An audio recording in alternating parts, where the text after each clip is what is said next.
Bueno, hoy vamos a tratar de entender un poquito el concepto de límite, ¿sí? Pero antes de meternos en el concepto de límite, lo que tenemos que tener bien en claro es qué significa infinito, ¿sí? Nosotros tenemos una primera noción de infinito cuando empezamos allá por la primaria, los primeros años, ¿sí? Hablar de los números. Nosotros decimos que los números son infinitos, ¿sí? Por ejemplo, los números naturales, nosotros decimos que tenemos 1, 2, 3, 100 millones, 10 millones, y así podemos seguir en forma infinita. Otra posibilidad, a medida que fuimos avanzando en los años, cuando vimos expresiones decimales, periódicas, ¿sí? Nosotros, por ejemplo, 3,21 periódico, con el periodo en 21, lo que significaba es que teníamos 3,21, 21, 21 en forma infinita, ¿sí? Y más recientemente, cuando vimos funciones trigonométricas, vimos que eran funciones periódicas, por lo cual la gráfica se repetía en forma infinita mediante determinados periodos, ¿sí?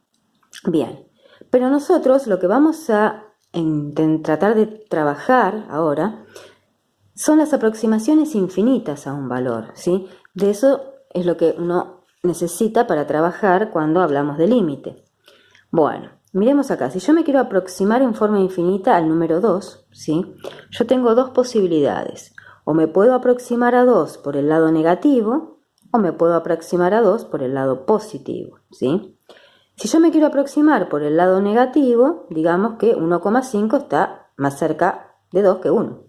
Pero si me quiero aproximar más, puedo decir que 1,9 está más cerca. Y así puedo seguir acercándome cada vez más, por ejemplo, 1,99, 1,9999, y así seguir agregándoles 9 en forma infinita. A medida que le voy agregando 9, me voy acercando cada vez más al número 2. Lo mismo puedo hacerlo del lado positivo, ¿sí? Si yo estoy en 2,5, estoy más cerca de 2 que 3, pero me puedo aproximar más, 2,1, me puedo aproximar más, 2,01 o 2,0001, y así aproximarme en forma infinita al valor 2. Muy bien. Nosotros cuando queremos entender un poquito el concepto de límite, en realidad lo que queremos saber es analizar cómo se comporta una función, ¿sí? A medida que nos aproximamos en forma infinita a un valor. Cuando pasa eso, nosotros tenemos la siguiente notación. Vamos a decir que el límite cuando x tiende a de una función me va a dar el valor al que tiende esa función, un valor L, ¿sí? Vamos a verlo con el ejemplo. Yo quiero calcular el límite cuando x tiende a 3 de esta función cuadrática, ¿sí? Nosotros lo que tenemos que hacer en forma práctica, ¿sí? Que es lo que vamos a llamar límites directos, es reemplazar por el 3, como si nosotros estuviésemos calculando una imagen. Pero acá tienen que tener mucho cuidado de no confundirse. Cuando uno habla de imagen de la función es el valor exacto, es decir, yo estoy reemplazando por 3. Uno acá lo pone en forma práctica, este 3 como para guiarnos, pero en realidad tenemos que tener en cuenta que estamos utilizando una aproximación infinita a 3, ¿sí? Entonces, ¿cómo vamos a calcular el límite? Bueno, básicamente reemplazo el 3, me va a quedar 3 al cuadrado más 1, ¿sí? 3 al cuadrado es 9, más 1, 10. ¿Qué significa este 10? Que es el valor al que tiende la función, no es el valor exacto. Es una tendencia al límite, ¿sí? Yo quiero ver cómo se comporta mi función, o sea, esta parábola, x cuadrado más 1, a medida que me aproximo en forma infinita al valor 3, ¿sí? Entonces, el resultado que me da acá es una tendencia. O sea, siempre que hablemos de límite vamos a hablar de tendencia. Y para trabajar con límite, nosotros acá podemos hacer esto porque es una expresión algebraica muy sencilla, entonces el resultado del límite va a coincidir con la imagen de la función. Pero ¿qué pasa? Para poder trabajar con expresiones más complejas, nosotros tenemos que tener en cuenta algunas propiedades de los límites, ¿sí? Una de ellas es que el límite de una suma es igual a la suma de los límites. ¿Qué significa? Yo tengo este ejemplo. El límite cuando x tiende a 8 de esta función, que es una suma de dos funciones, ¿sí? Tengo por un lado raíz cúbica de x y por otro lado tengo x cuadrado, ¿sí? Entonces, ¿cómo voy a calcular? Y por separado calculo el límite cuando x tiende a 8 de la raíz cúbica de x, ¿sí? Y por otro lado calculo el límite cuando x tiende a 8 de x cuadrado, ¿sí? Como dijimos antes, reemplazamos directamente el 8, me quedaría la raíz cúbica de 8, que es 2, ¿sí? Ese sería el primer límite. y el segundo límite sería 8 al cuadrado, que es 64. Luego sumo los dos límites, los dos resultados, y me quedaría 66, que sería la tendencia de esa función cuando x tiende a 8. ¿Sí? Bien, vamos a ver la otra propiedad. La otra propiedad me dice que el límite de un producto es igual al producto de los límites. Es más o menos lo mismo que antes, pero con una multiplicación. Yo tengo el límite cuando x tiende a 4 de esta función, ¿sí?, por esta otra función. Lo que hago es calcular los límites por separado, ¿sí? Si uno calcula el primer límite, tenemos 4 al cuadrado, que es 16, más 1, 17. Y si calculo el segundo límite, va a ser la raíz cuadrada de 4, que es 2. Como es un producto, multiplico. 17 por 2, 34. O sea que 34 va a ser la tendencia de esta función cuando x tiende a 4. La otra propiedad es la del cociente, que es muy parecida también, ¿sí? El límite de un cociente es igual al cociente de los límites. ¿Qué significa? Yo tengo este cociente, ¿sí? Y lo que voy a hacer es calcular el límite de la parte de arriba, o sea, del numerador, y el límite del denominador, ¿sí?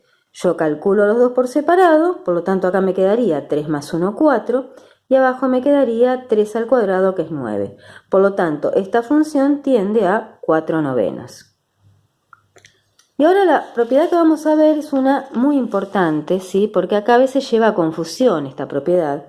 Entonces vamos a analizarla en forma detallada. Yo tengo tres límites acá, como verán. El límite de f de x, el límite de g de x y el límite de h de x, ¿sí? El primer límite siempre tendiendo todos al mismo valor. El primer límite va a tender a un número distinto de 0, el segundo límite va a tender a 0 y el tercer límite a infinito. Cuando tenemos estos tres límites, verificamos lo siguiente, ¿sí? Si yo quiero calcular el límite cuando x tiende a de f de x sobre g de x, ¿sí?, aplico la propiedad anterior. Calculo el límite de f por un lado y el límite de g por el otro. Como dijimos antes, el límite de f era un número, ¿sí?, y el límite de g era 0. Entonces, como resultado me queda número sobre 0. ¿Qué pasa? Si estos fuesen valores exactos, nosotros no tendríamos solución, pues sabemos que no se puede dividir por 0. Pero como cuando hablamos de límite, hablamos de tendencia, en realidad este 0 es un número muy próximo a 0, ¿sí? ¿Y qué pasa? Si uno tiene un número muy próximo a 0 y quiere hacer la división, por ejemplo, 1 dividido 0,0000001, el resultado va a ser un número muy grande, ¿sí? Por eso vamos a decir que tiende a infinito. Es decir, siempre que yo haga un límite en el cálculo y me quede el numerador un número distinto de 0 y el denominador me quede 0, nosotros sabemos que el resultado va a ser infinito, ¿sí? Bueno, ¿qué pasa ahora con la otra división? Si yo tengo f de x dividido h de x, habíamos visto que h de x era infinito, ¿sí? F de x sigue siendo un número distinto de 0. ¿Qué pasa? Un número distinto de 0 dividido infinito, en realidad me está diciendo que te voy a tomar un número dividido un número muy grande. Por ejemplo, 1 dividido 1.000.000, ¿sí? Si yo hago 1 dividido 1.000.000, obviamente el resultado va a ser muy próximo a 0. O sea, la tendencia de la función va a ser 0. Entonces, siempre que tengamos que calcular un límite, el numerador me da un número y el denominador me da un número muy grande, un número que tiende a infinito, el resultado va a ser 0. Entonces, básicamente uno lo que dice es número sobre 0 infinito, número sobre infinito 0. Pero eso siempre tenemos que tenerlo en cuenta, que esta propiedad es muy útil, pero solamente la vamos a utilizar cuando está la palabra límite, ¿sí? Porque no se puede realizar si uno no tiene la palabra límite, ¿está? Porque ahí se confundiría y siempre viene el error de hacer números sobre 0 infinito cuando estamos hablando de imágenes, y ahí metemos la pata. Entonces, siempre que está la palabra límite y me queda número sobre 0, me va a dar infinito. Si me queda número sobre infinito, me va a dar 0, ¿sí? Bueno, vamos a ver unos ejemplos. Yo quiero calcular este límite, ¿sí? Entonces, ¿qué hacemos? Calculamos 3 al cuadrado, que me da 9, 3 menos 3 me da 0. ¿Qué pasó? Acá me queda número arriba, 0 abajo, por lo tanto, por propiedad sé que me va a dar infinito, ¿sí? Si uno lo hace con la calculadora, 9 dividido 0 le da error, ¿está? ¿Por qué? Salvo algunas calculadoras que tienen mal el programa, pero en general, si uno hace 9 dividido 0, en la calculadora le da error matemático. ¿Por qué? Porque no se puede dividir por 0. Nosotros acá estamos usando la propiedad de los límites, por eso sé que por propiedad me da infinito, ¿sí? Bueno, vamos al otro ejemplo. Yo quiero calcular este ejemplo y tengo esta parte de numerador y todo esto de denominador. Reemplazamos por 1, 5 por 1 me da 5, el 2 queda, y reemplazo acá abajo y me quedaría 1 menos 1, 0. Por lo tanto me quedaría 5 dividido 2 sobre 0.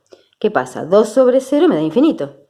Por lo tanto, 5 sobre infinito me va a dar 0 por propiedad. ¿Sí? Seguimos. Bueno, acá tenemos otros ejemplos más como para tener un poquito más clara la idea, ¿sí?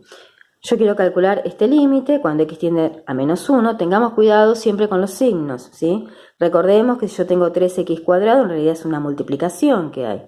Por lo tanto, me va a quedar 3 por menos 1 al cuadrado, menos 2, ¿sí? Abajo tengo raíz cúbica de menos 1 más 2. Hacemos la cuenta, ¿sí? Acá menos 1 al cuadrado. Recuerden que base negativa, exponente par, me da positivo. O sea que me quedaría 3 por 1, menos 2, 1. Raíz cúbica de menos 1, recuerden índice impar me va a dar negativo, por lo tanto me va a dar menos 1 más 2, 1. 1 sobre 1, 1, ¿sí? Es decir, este límite tiende a 1. Calculamos el otro límite, lo mismo, raíz cúbica de 8 y abajo me quedaría 8 menos 8. Por lo tanto, raíz cúbica de 8 es 2, ¿sí? Y abajo 8 menos 8 es 0. Por lo tanto, 2 sobre 0 por propiedad va a tender a infinito. Bueno, y finalmente vamos a ver este otro ejemplo, ¿sí? Donde tenemos el 6 en la parte de arriba, menos 6 al cuadrado más 4, ¿sí? O sea, 36 positivo más 4, 40.